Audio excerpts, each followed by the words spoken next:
Welcome to the 517 In Your Business podcast. Here's your host, Mary Gaida. Thanks for listening. Today we get in your business with Philipp, owner of Jersey Mike's in Okemos.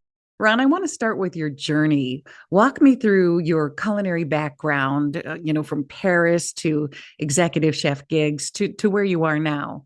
Well, it started with my father. He was a chef. We came over from Germany, and he created this catering business in Ann Arbor. And we did a lot of weddings and big events, and we did a lot of catering for the University of Michigan sports program back when Shem Beckler and Canham were in charge. So we would go to their houses. We were everywhere. So it was really a great process. And through that, my father was known for his huge events that he could cater. So we would do 1,500, 2,000 people. Chrysler Arena was our dining room, and Gerald Ford came in once, and we fed him when he was there. And we met a lot of celebrities back then. And then I just carried on. I started traveling, and I worked for the Hyatt Regency for a while, and worked at Indianapolis and Dearborn, and helped at a couple other, openings and what have you. And from there, I started doing golf courses and, just various chef gigs, working my way up, Right. And one winter we were closed, and I decided, hey, I want to go to France and hitchhike, and see what happens, My dad said, why don't you go to school while you're there? And I said, all right. So Very casual. And we had a friend that lived in Paris. He worked in a restaurant on the Champs-Élysées. And so he put me up, and he made the arrangements. And so I went to La Varenne, École de Cuisine, which was a wonderful school. And Wallon curated the school. And from there, I ended up going to New York, and then worked at the River Cafe and the Water Club and the Metropolitan in Glen Cove. And then we went out to the Hamptons and, worked various places out there, and ended up, I would go back and forth every 7 years. I'd go back to Michigan when there's, and hang out here for 7 years, and then I'd go back. And I just loved New York and the Hamptons and that whole environment. So the last time we were there, I was the chef at the Maidstone Inn, which was a boutique celebrity hotel. Oh, wow. And it was a lot of great people came in there, and I met President Clinton and Hillary and the governor from New Jersey, and John Bon Jovi was with them. Oh, my goodness. Yeah, and it was an awkward pause, and Bill Clinton looked and he goes, why don't you sing us a song, John?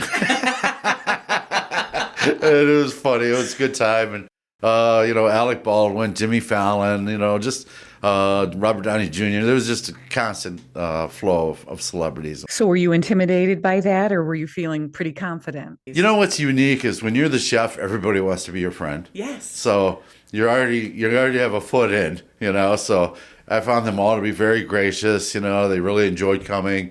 Alec Baldwin would be like, I drove all the way from Manhattan thinking about that fish dish that you make. I got to have it. And, just stuff like that. And it was just fun. And living out there in the Hamptons, you're in that community also. So it also equalizes a little bit. Were there any pivotal moments early in your career that shaped how you approach food? Well, my father was a German chef, so he was quite a taskmaster. And through that, established this great work ethic, Back in those days in the 70s, they were still, in the culinary world, you were still doing somewhat of an apprenticeship type program where you were working your way, you were paying your dues, and you really wanted the jobs. I mean, they were, you had to fight for it. And it was highly competitive back then. And that was the same time that Anthony Bourdain was coming up, and Bobby Flay, Right. in New York. I mean, we were all in the same circles at that point. Not that we were contemporaries at that point, but, it was the same time period of development. So when you read Bourdain's Kitchen Confidential, I can relate with the whole process of the places that he worked and the type of food they were serving, Right. And then through the ability of resources increasing, they could fly stuff from all over the world now. It used to be seasonal availability. And now, you have strawberries 365 days a year. I mean, They're not always the greatest, but, Right. but for the most part, they're coming from somewhere, or you're getting Belgian endive from, Belgium, and just all these wonderful resources. It really changed the landscape of food because in the 70s, I mean, it was still not uncommon for people to do frozen vegetables or even canned vegetables, Right. So it's really morphed out. And then with the advent of Cooking Network and Food Network and what have you, it's really broadened everybody's perspective about food. There's so much more sophisticated now. My Right. daughter, who's 30 now, just has the most incredible varied palate. Both my daughters are just incredible. They're so refined, and it's just wonderful. I draw from them as well, because they're more current. You've cooked in fine dining and now in fast casual. What's the common thread that ties it all together? It's funny because I along with that I also was a pit master, so I was on the cooking channel for my barbecue as well. Amazing. Yeah, so and I did that for 15 years. When barbecue first exploded, Right. we were right at the front of that. We had a place in Long Island, and it was incredible. We had a line, literally it looked like a frat party in front of our restaurant, people waiting to get in. It was really just a great environment and a lot of fun. It's just cooking, for me, it's cooking from the soul, cooking, from your heart. You really have to put some personality, you have to put some love into it, really embrace it, don't compromise on quality, and that's what I really enjoyed about the Jersey Mike aspect, is that they're so animate about high quality, don't compromise. If you're going to make a mistake, make it in favor of the customer, Right, I mean, Peter Cankro was animate about it. He won't stop into stores arbitrarily and just make sure the sandwiches are big enough and fresh enough. And, the whole procedure is very concise and thought out. It's just an incredible program. Their support is enormous. They have levels of various management that comes in to just check and balance, so Right. there's different lines of defense all the way up, and it's a great support system. So And you're a classically trained French chef. How did you end up at a Jersey Mike's? oddly enough, I went to a Jersey Mike's in Ann Arbor, one of the first stores in the area, and I was like, I love subs. I mean, I too. always had a passion for them. I saw the sign. I said, "What's a Jersey Mike?" And so I was in Ann Arbor at the Pittsfield store. I went in and I just fell in love with it. It was just a great sandwich. The procedure, everything was just so, so perfect. I said, whoever thought of this is a genius. I loved it. And I would go to that store and I'd go to the store in Novi and, just really observe it. So as time went on, I would tell people arbitrarily, like, you got to try these subs. They're just unbelievable. I went out to the Hamptons and I was a chef at the little boutique hotel, and they closed for COVID. So out in that community, private chef is pretty big demand item, So I said, Right. well, I'll just do that while things are down. And one thing led to another, and I had this opportunity to cook for these people coming out for 3 weeks, and it turned out to be Peter Cankro from Jersey Mike Subs. And to me, like I said, it was like meeting Mick Jagger, And I love that. I love that. I was so over the, I mean, I could, that I would meet this one person that I just admired so much, and we spent 3 weeks together with his family, and he was just wonderful. They were just incredible people, really down to earth, very genuine, they're all about, being generous, lifting people up, and I'm sure I asked him now I look back, I go, they were kind of ridiculous questions, but he was very patient, and he enjoyed it. He felt my enthusiasm. And we just kept talking about it. After we were done, he was like, we'll stay in touch. A couple months down the road, in September, he said, let's go to Michigan so you can see your family. And he was friends with Tom Monahan from Domino's. And when I had my barbecue place, Tom Monahan would send a security detail every Sunday to pick up ribs at my place because he's literally our neighbor. So it was like this combination of worlds coming together, And when we got there, he just gave me the opportunity he said, would you like to open a store? And we would come back and forth from New York, and we would research areas. And I loved the Lansing area. I just thought it was, or Okemos, and it was just a great location. Gave us an opportunity to come back home, which was beneficial for me. My mother's 93 now, so, extra care there. My brother lives with her, and he needs care also. So it really worked out all the way around. So then he sponsored us in the store, and we built it up, and then, we pay it back out of profit or whatever. But Right. it just, it was just a great opportunity and just really changed my whole life landscape. And the whole structure is just designed that everybody works from the bottom up, and Right. nobody's too good for anybody. Everybody's equal playing. Everybody has a voice. We really share the enthusiasm. And that's what I really admired about Peter when we were talking. I said, how do you get people to want to work for you like this? This is just incredible. And it's all about the culture of the company. And they live what they preach, which is what I really appreciate. Everything that they say as a company, he lives it in his personal life. And it's just something to admire and live up to. Did your perception of fast casual dining change once you got involved with Jersey Mike's from the inside? Well, with my father's catering, we did all different aspects of food service as well. Like, we'd have concession trailers for big events, like when the Blues and Jazz Festival was in Ann Arbor.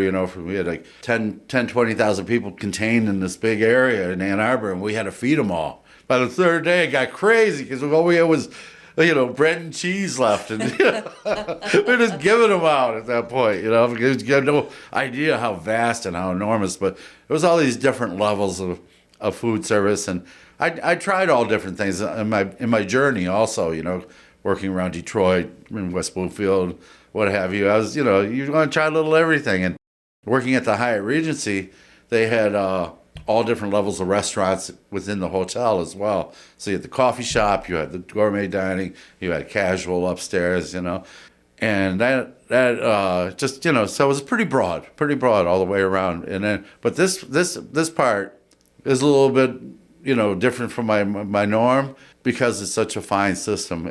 It's really easy to glove fit into it, and I really enjoy it now. Are there any lessons from high-end kitchens you think that more fast casual restaurants could benefit from?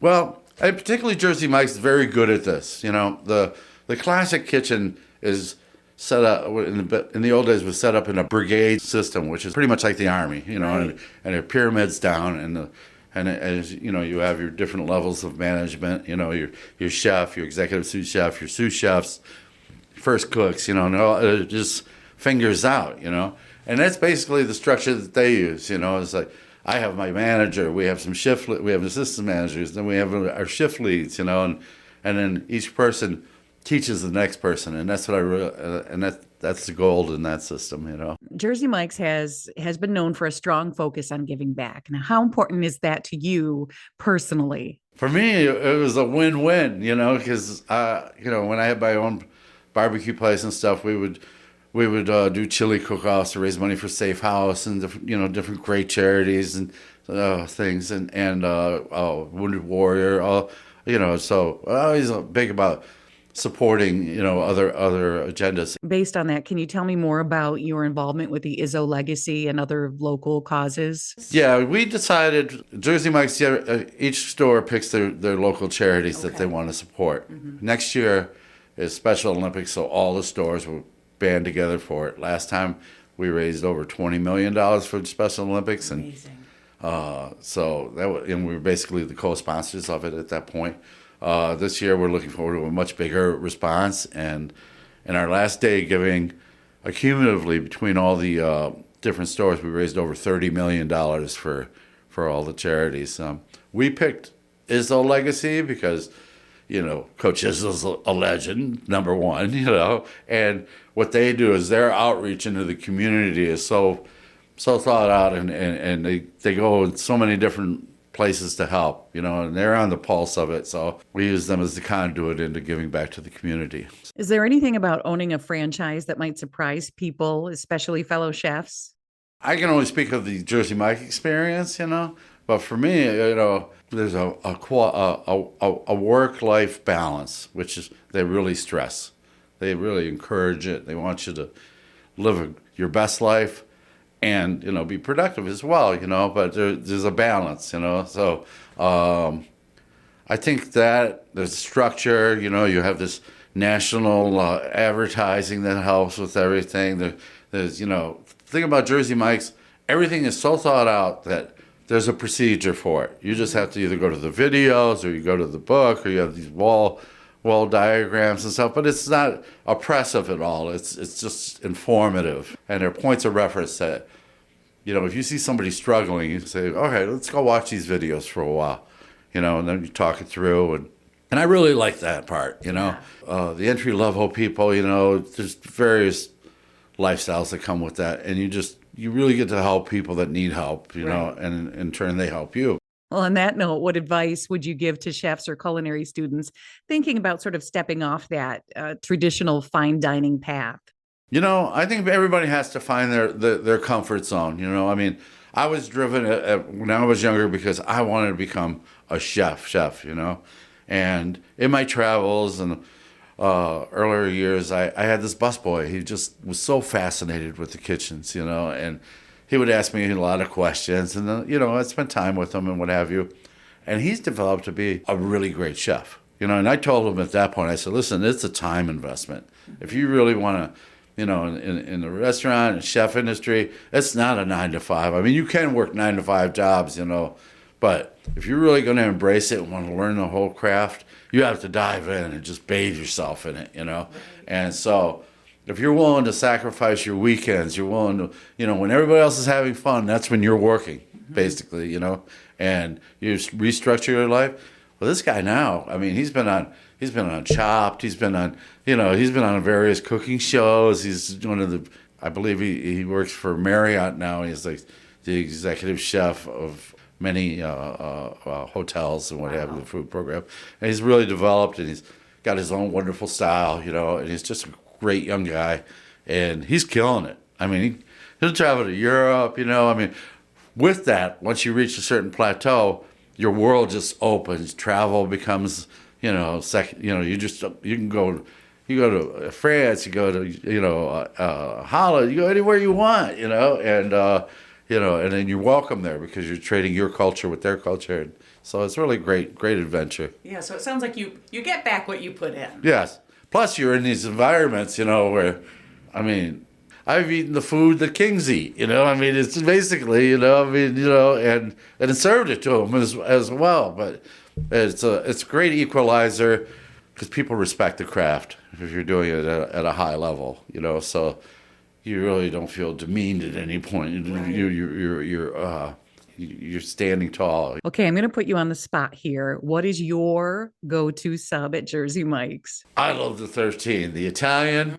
Man, oh man, that's what I cut my teeth on. I fell in love with it, and it's just an incredible sandwich. But as time has gone on, you try all the other subs, and I got to tell you, I mean, from the Italian to the vegetarian one, they're all great. There isn't a clunker in the group. If you could make a sub, you've talked about preparing food for so many famous people and personalities. If you could make a sub for any celebrity or historical figure, dead or alive, that you have not met, who would it be and what would be on it? Oh, that's interesting. I've always been fascinated with JFK. I just thought he was just, so much charisma and so much to give, and I just go with my solid 13. I'd stay with the Italian, man. Go with what you want to race with, That's right, lucky 13. Anything you wish the public knew about you or about Jersey Mike's that you think they don't know?